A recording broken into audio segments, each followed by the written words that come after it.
Hi hello good morning friends.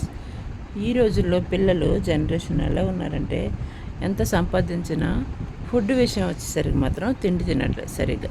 So పిల్లలు తినాలన్నా చెయ్యాలన్నా మీ పిల్లలు ఒకవేళ జాబ్లో చేసి అంటే జాబ్ కొరకై బయటికి వెళ్ళినా, లేదంటే చదువు కోసం బయటికి వెళ్ళినా, ఎక్కడైనా చదువుకుంటున్నా, హాస్టల్లో ఉన్న తిండి సమస్యలు అంటే భోజనం కోసం చిన్న చిన్న సమస్యలున్నా మీరు మాత అన్నపూర్ణకి మొక్కుకోండి.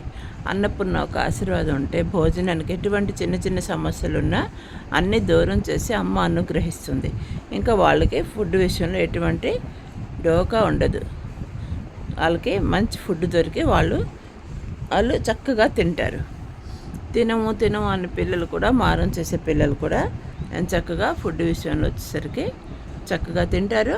వాళ్ళ కేర్ తీసుకుంటారు.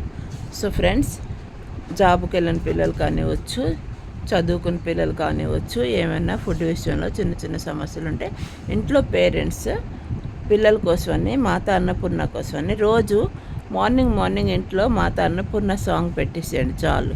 ఒక్కసారి వాళ్ళకు కూడా చెప్పేసేయండి పిల్లలు పెట్టుకోమని ఇంట్లోనే, వాళ్ళ రూమ్లోనో హాస్టల్లో ఎక్కడుంటే అక్కడ, చదువుకున్న దగ్గర, జాబ్ దగ్గర ఎక్కడుంటే ఫోన్లో ఒకసారి మార్నింగ్ పెట్టుకున్నారనుకోండి. ఇప్పుడు మనం సంపాదించిందంతా దేనికి? తినడానికేగా. తిండి తింటేనేగా ఆరోగ్యం బాగుంటుంది. మరి అందుకే పేరెంట్స్ దయచేసి వాళ్ళ కోసమని మాత అన్నపూర్ణకి మొక్కుకొని ఒక 108 సార్లు తపస్సు చేయండి రోజు. మాత అన్నపూర్ణ భిక్షాందేహి అంటే అన్నిసార్లు మీకు కుదరకపోతే రేరుగా ఒక్కసారైనా తపస్సు చేస్తూ కూర్చోవడం అవ్వకపోయినా నిల్చోనైనా మొక్కుకోండి.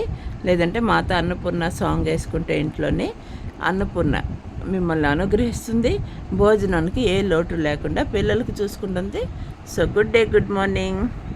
మాత అన్నపూర్ణ భిక్షాందేహి అంటూ రోజుకొకసారి ఆ పాట పెట్టుకోండి.